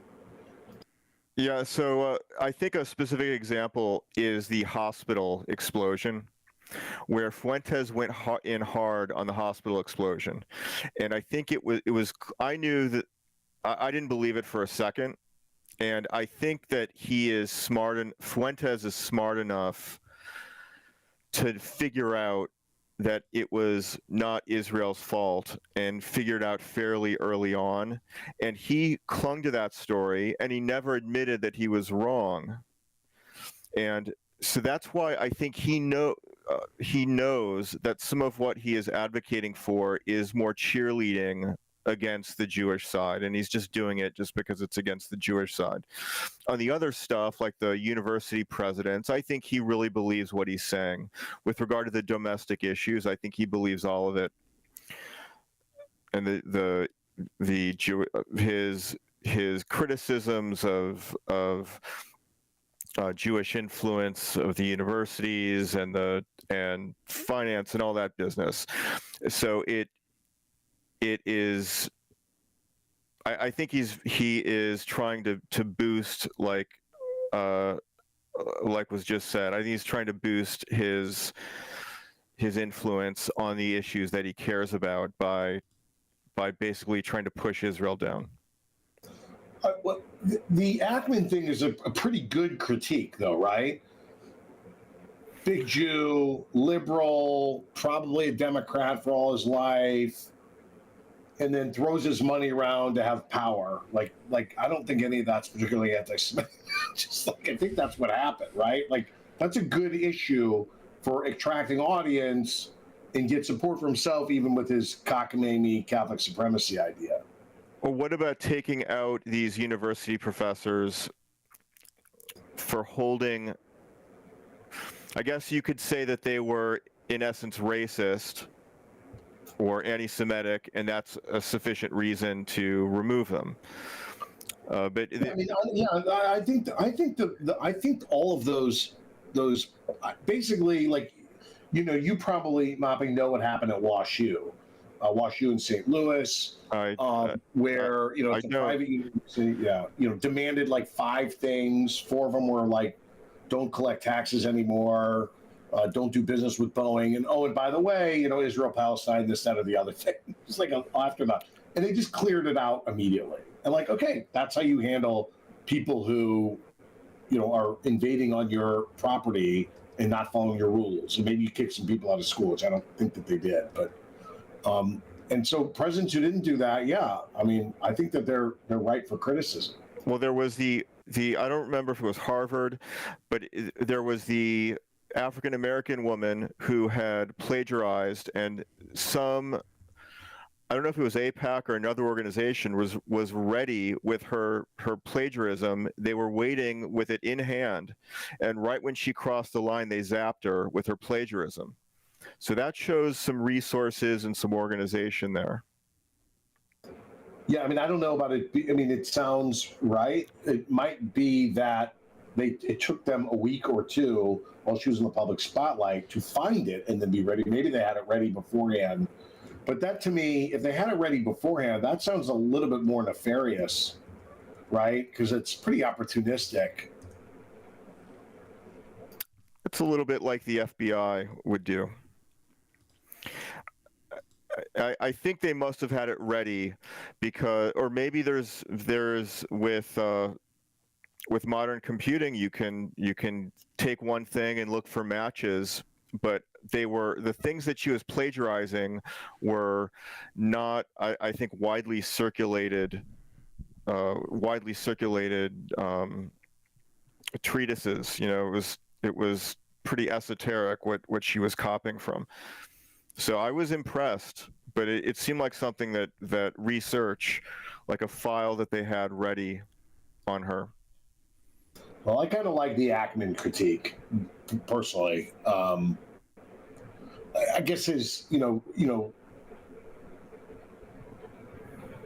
think there's the boy, was he stupid before part, and the way he expressed that was by knocking people out and being public. I mean, the guy's probably a billionaire, and he's on Twitter like doing stuff. I don't know. Dennis, you have any thoughts on that? Yeah, he's definitely a hedge fund billionaire, and he's thrown his weight around before on Wall Street. There was I can't remember the name of the company in particular, but well, that's his job. I mean, I'm just talking about this. Yeah, well, I think that you're talking about the BDS movement, I think is what you guys were mentioning before. And Gay, I think it was the president of Harvard. I think that they got fired, and yeah, I guess it is sort of weird that they had some paper that they found out of nowhere that she had plagiarized, because Harvard is definitely, when it comes to plagiarism and things like that, they make it very, very clear that they have zero tolerance for it. So it's pretty interesting to me that somehow she rose to the ranks of president of Harvard when she had that kind of in the background somewhere. So it was definitely used to get rid of her. But I mean, this happened among other Ivy League universities, UPenn and Columbia, and I think NYU, I think maybe as well. But this also goes to show, the power that was involved and the influence that was involved. And it kind of goes back to what, to the point where, okay, what kind of look is this when all of a sudden, you realize what kind of power it would take in order to eliminate 4 presidents from 4 Ivy League universities? I mean, it would be virtually impossible. But in this particular case, because we had Palestinian protesters and a particular group didn't like it, all of a sudden, because they were exercising free speech, and that's what the argument was, now all of a sudden they're gone, they're out of a job. And there's a paper that comes out of nowhere on the President Gay, whoever it was at Harvard, and that to me kind of shows the power that can be wielded. So let me clarify a couple things. There's always been Palestinian protesters of some form, and these were large protests, and there's nothing wrong with that either. I think the contention was, and the debate was really over whether these were calling for genocide of Jews in Israel by saying from the river to the sea, and of course they were also breaking a bunch of other university rules. And one part is eventually the power was exercised and scrutiny by Congress and whoever else, but it's not like the power was exercised in a smooth, immediate manner, like the way I described it happened at WashU. Like, power is like that. That's power. Now, I don't know who exercised that power relatively other than the people at WashU, and I don't have a conspiracy theory around that. Eventually, having scrutiny in our society, I mean, the question is Jews were probably up in arm about people calling for what I think Jews generally think of as a genocide, and should be. But is the university faculty eventually, after months or whatever, eventually losing their jobs because they were fine with it, or they couldn't feel like it was wrong? Like, I don't know. I mean, I think they felt that those protesters were exercising free speech, and they were caught between a rock and the hard place. And it kind of goes back to what you were talking about, or what we were discussing earlier, is, you brought up a really important point. All of a sudden, it took an act of Congress, literally, all these people in Congress, in our U.S. government, to put pressure on these universities to do the firing as well. And who do you think was involved in that? That's AIPAC. They had influence from AIPAC to say to these people, I can't prove it, but it kind of looks that way to me. That all seems obvious. Yeah, seems obvious. So it's like, hey, we're giving you guys money. If you want to get reelected next term, then maybe you should get involved in this, because it's not making us look too good. The next thing you know, Bill Ackman is kind of one part of the machine, but he's a rich billionaire who has plenty of influence, I'm sure, with people in Congress, and AIPAC certainly does too. So that kind of in a way makes the argument for AIPAC and the influence that they wield in the U.S. government. Yeah, no, it does. I mean, I don't think AIPAC does it, but I would say the hauling them before Congress seems responsible. Like putting them under tough questions seems responsible. It was their answers that caused their firing, right? And they went to these expensive lawyers, probably a lot more Jewish actually, and they gave some very answers that to a normal American didn't make sense, right? To an academic or maybe to a lawyer, maybe it made a great amount of sense. But I think that was ultimately what got them to lost their jobs. And yeah, the light was shown on them, but they weren't fired because Congress called them in. They were fired because of what they said.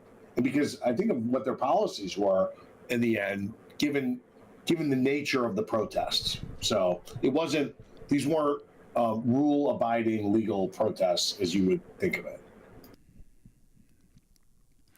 Well, I didn't watch all of the testimony, but I did see that some of the questions were related to the calling for violence, and I think the answers from the presidents were pretty much the same across the board from what I can remember.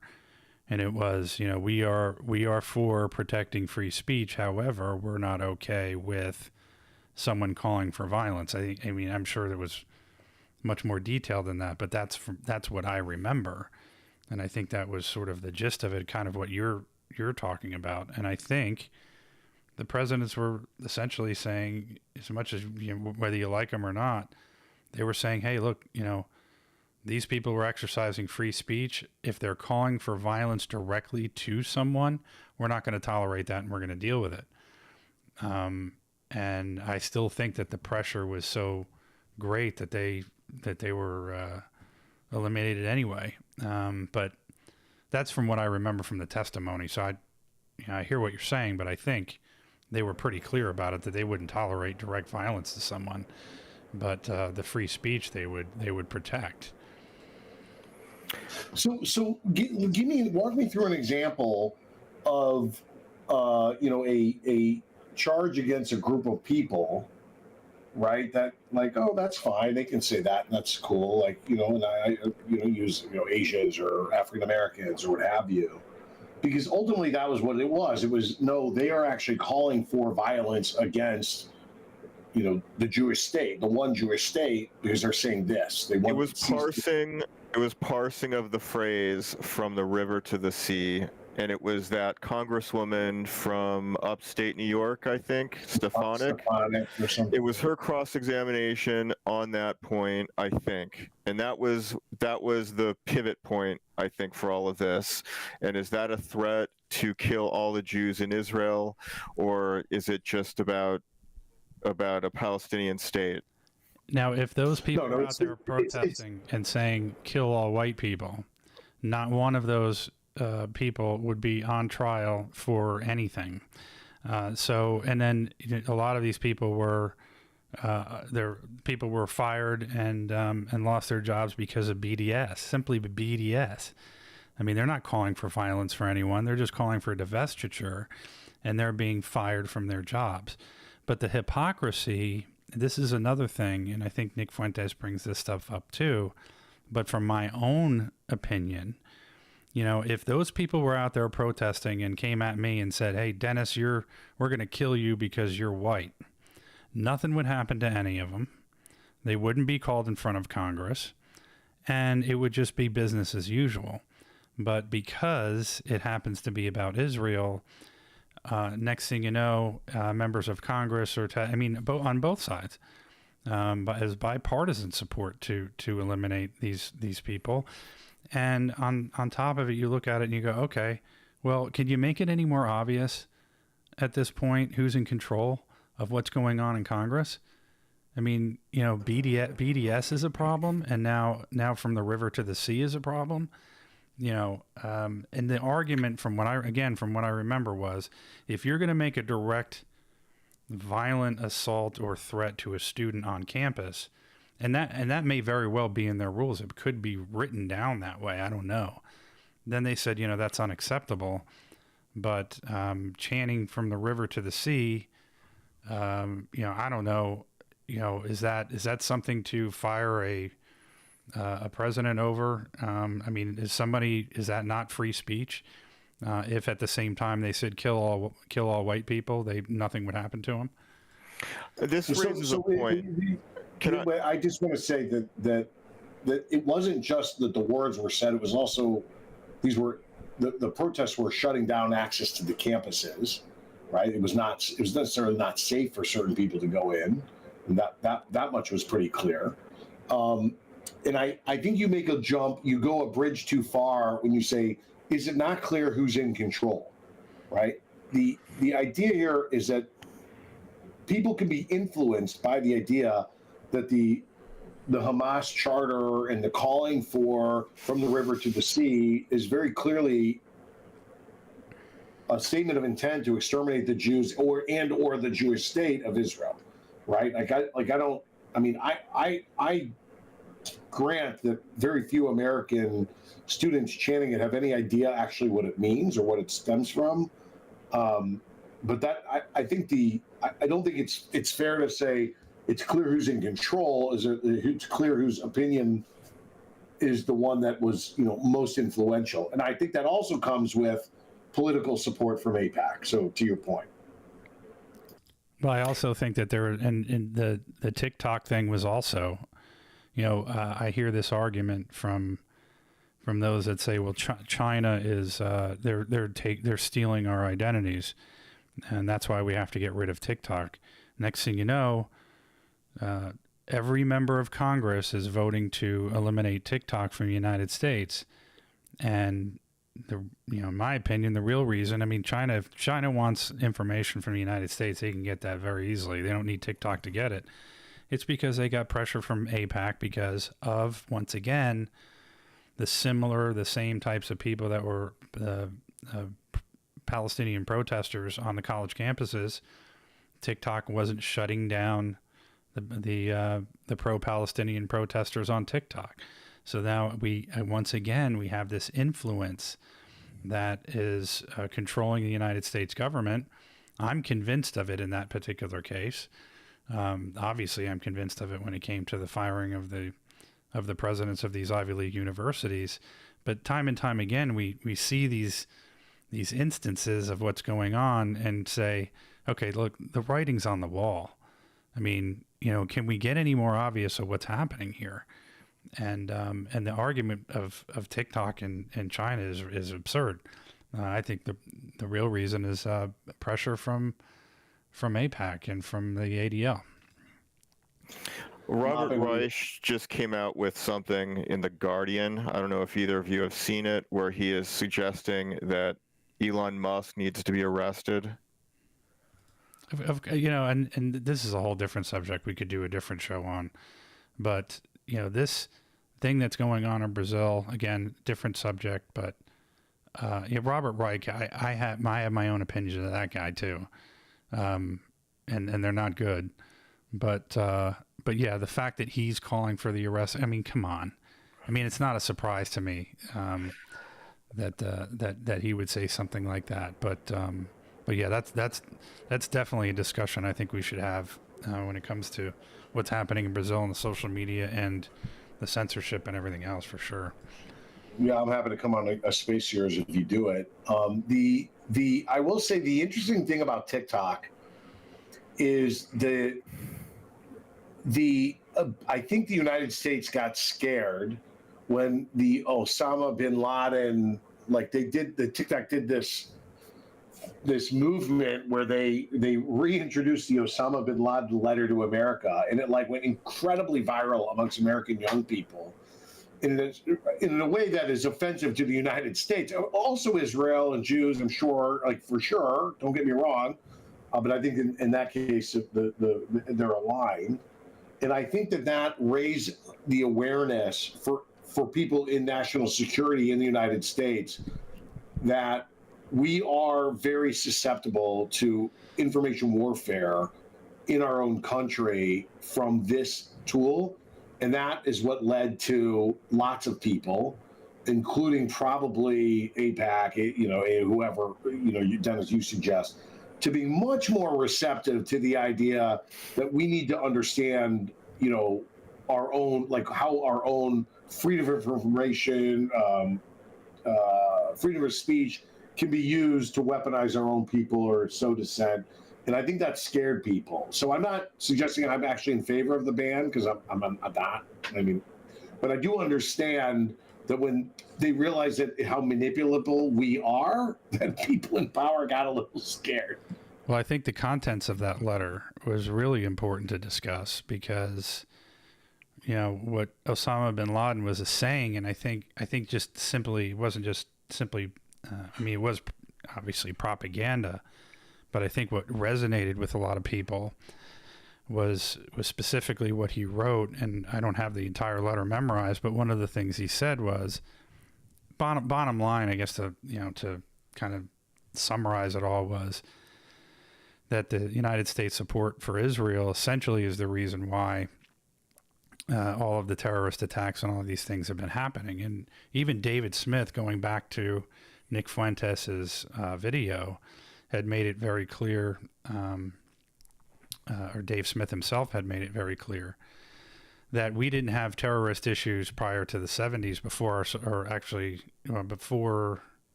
I can't remember what date it was, whether it was the 70s or before the State of Israel was created. In 48, I can't remember. But we didn't have any terrorist issues in the Middle East until the United States' support for Israel. And Dave Smith said that. And Osama bin Laden essentially said the same thing in that letter. That's what made that letter go viral on TikTok. It wasn't just simply the fact that Osama bin Laden just wrote a letter and put it on, and it was later posted on TikTok. I think it was the contents of that letter that actually made it go viral. And I think that's kind of an important thing to discuss as well. I wasn't aware that was a catalyst. Yeah, I mean, the idea that in the Islamic Republic of Iran, the great Satan is United States, and the little Satan is therefore Israel, I think sort of debunks just the idea that the Islamic worldviews are support of Israel as the only issue. That's not congruent with radical or political Islam. It's not a real thing. If you notice in the letter to America, the Jews are mentioned. It doesn't, of course, mention Israel, mentions Palestine. Only, I believe, I know Palestine's only mentioned in the second to last sentence, and Jews as well. I mean, it's not about, America is in the Middle East. We're in Syria, Iraq. We have a base in Qatar. I'm trying to think where else. I mean, we're all over the Middle East. Like Dennis, it's not embarrassing, but it's easy to externalize and blame, the difference in the other, but it's not really a rational or logical approach based on the words that people are using, the actions are taken, and certainly the United States' own policy. The letter to America was not about, it's about destroying America and aggressors. And yes, oh, by the way, you sealed your fate when you supported, something in the past, right? You think you can undo it? That's not really, that's not really the issue. And I know it would be easy, but that's sort of the idea that once once political Islam, gets the West to externalize and blame the Jews and destroys them, believe me, that's not how political Islam is. That's not the next fight. Isn't okay. We're all at peace now. We all get along. That's actually not what they're saying. Well, Dave Smith seemed to make it sound that way, and he's Jewish, so. Well, I mean, someone being Jewish doesn't grant them magical superpowers, in my view. But Dave Smith, isn't certainly not an advocacy for common sense or logic. But the letter speaks for itself if you actually read what he's saying. And of course, political Islam has its own philosophy, and none of it is the things you're saying.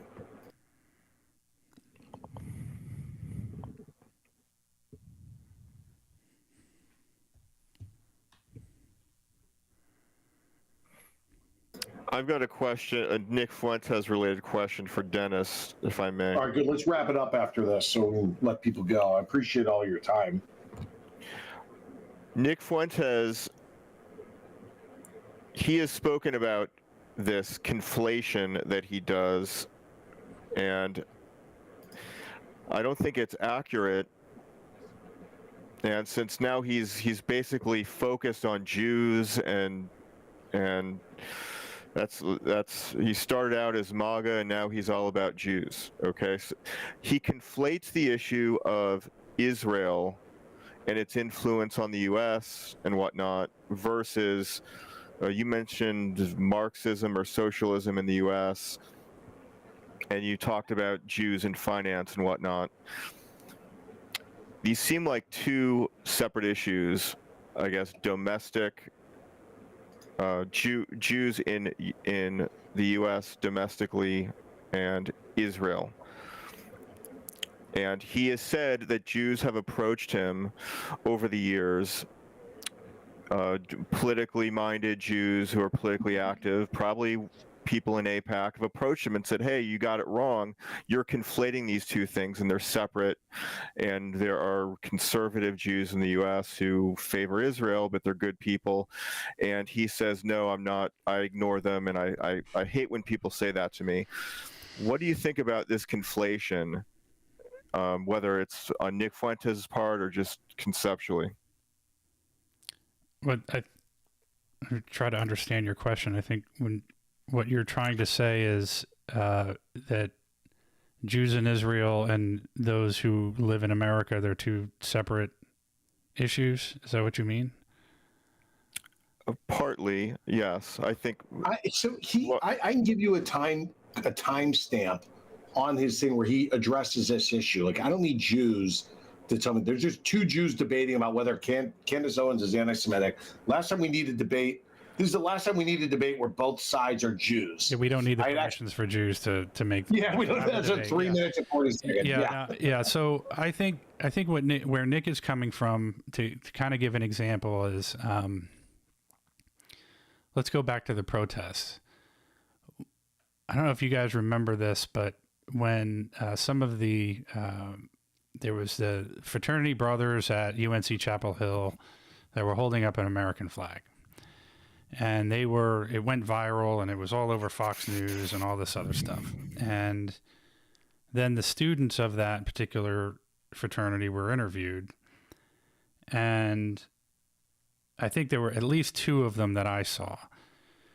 And they were very clear with the fact that they didn't like what was going on, the Palestinian protests, because their home state of Israel that they care so much about was being protested against, and they were there to support America, but their number one country for them was Israel. And then Nick Fuentes also brought up, and they were, by the way, they had cut out, Fox News had cut out other fraternity brothers that were holding Israeli flags around that same American flag that was being held up. Then there was another subject that he brings up quite frequently is the Adelsons, where you have, and I agree with him in this, that Miriam Adelson has donated, I believe, $100 million to the Trump campaign, and in the past, the Adelsons as a whole have contributed to the GOP, I think, close to $500 million. His argument is that this is a fifth column, a Jewish fifth column, where you have people who are involved in politics, like AIPAC, in a different way, that have, in some cases, dual citizenship or a dual loyalty to the United States and Israel. His argument is, pick a side. You can't be both in a supporting America and then also supporting Israel. If you're here in America, you need to support the United States, not Israel. And that's what his argument has been. And he brought up those subjects with the fraternity brothers at UNC and the Adelson. So I don't know if that answered your question, Mopping, but I think his biggest issue, and I agree, is that this dual citizenship or dual loyalty, to me, is unacceptable. It's not fair. I'm not aware of any other country that allows dual citizenship like that, have two passports. Maybe there is. I don't know. Yeah, well, let me help you, because you're falling very easily into the trap of double standard. So get smarter on this particular issue. There are multiple Congress people with multiple passports. I'm not sure any of our Congress people are dual citizens with Israel. There might be some, but that's like a very common thing. A lot of countries allow dual citizenship. I would frame it in this way, and I've had this debate on Speaker's Corner in London. The idea isn't that you are, equally loyal or more loyal to one than the other. It's that you have an allegiance to the United States, its interest. Most people have an allegiance to something above and beyond the United States, and like God, for example, right? Catholics would be to the church in general. That does not forswear in any way allow you, forbid you from being a congressperson or any other public office. I mean, you have a religion, you believe in your religion. There's nothing prevents us from holding multiple passports, 2, 3, for other countries. Lots of people do it. Should the U.S. president be allowed to have citizenship to, Mexico? Well, I would think that, since that's not one of the rules that forbids it, to prevent that from the American voters seems weird, but also I don't think that person would win. We put those hands, that's a political question we leave in the hands of voters. But Dennis is doing something this is sort of where you get into the 3Ds analysis of where, wait a minute, you're applying this rule to one specific group of people and not everyone else. And why are you doing that? To make sure you're not doing that, you just okay, here's the rule. We discussed it for an hour, Coach, of why that's so important. Israel's unique to any other country, so you're making it seem as if Israel is not as important based on all the stuff that we just talked about. So there is an importance to it, and that's why Israel in particular should be discussed like that.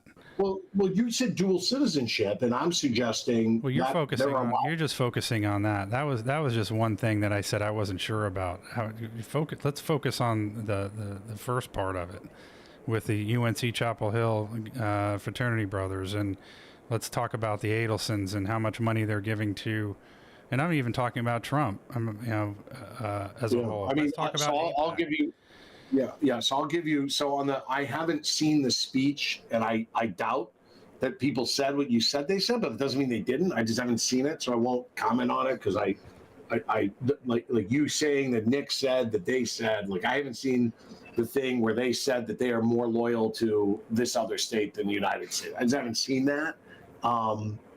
I do know that there were Israeli flags. I think it was a Jewish fraternity even, but I don't know that was widely reported. I mean, the Adelsons are Americans who give money under the rules of America to politicians. Very open.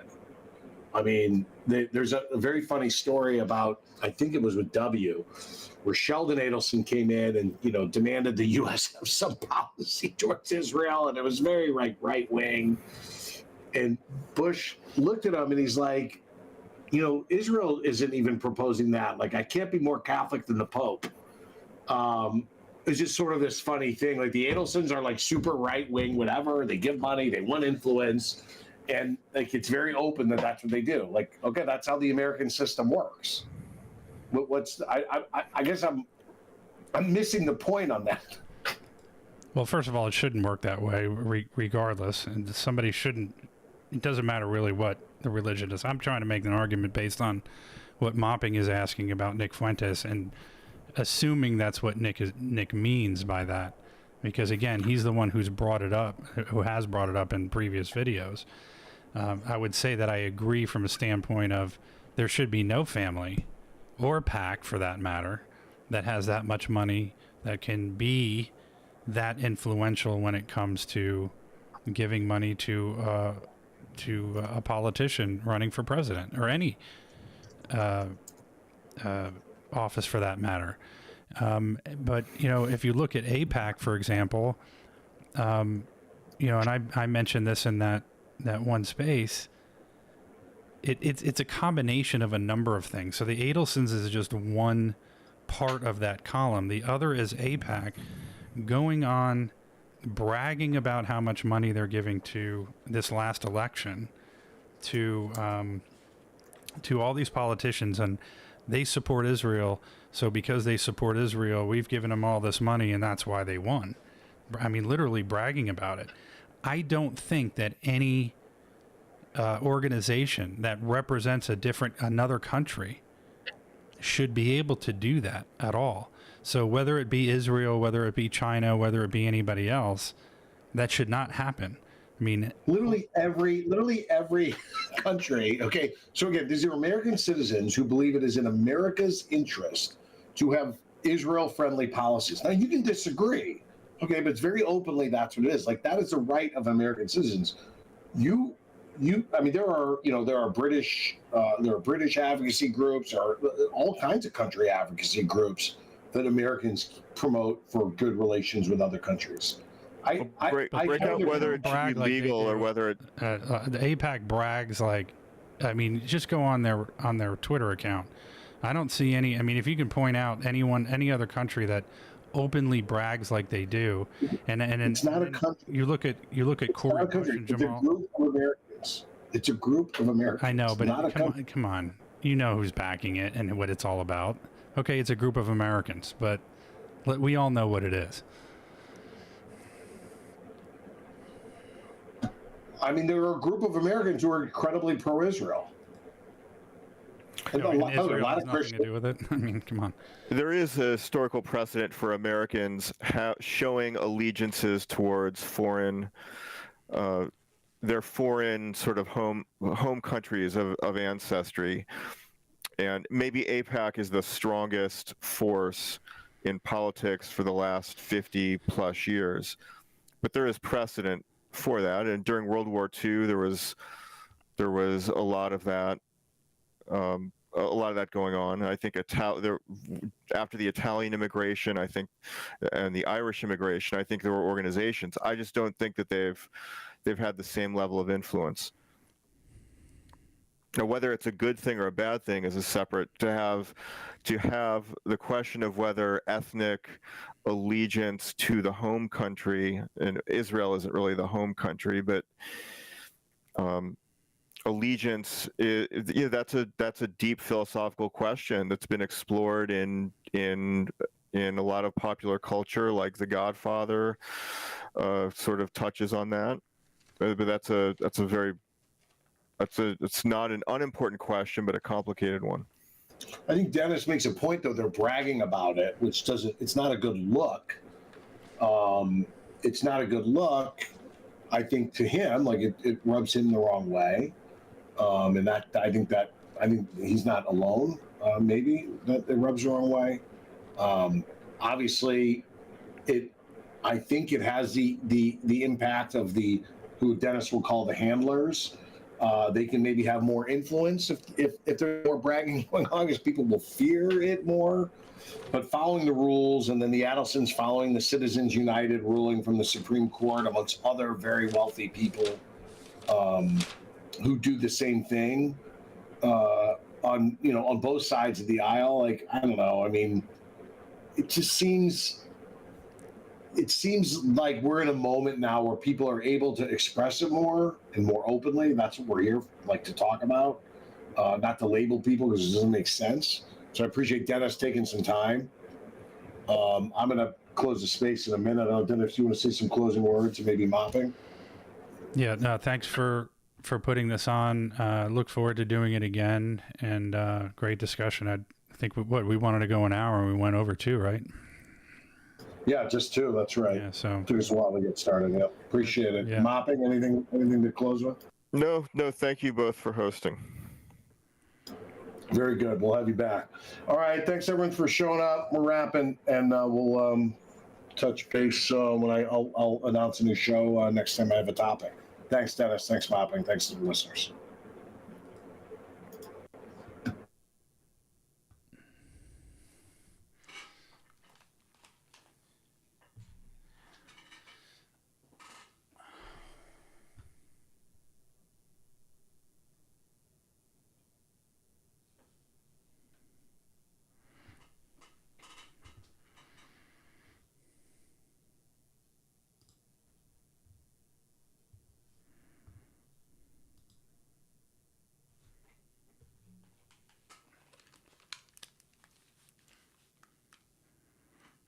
almost left everybody hanging here. One currently watching. Nobody there.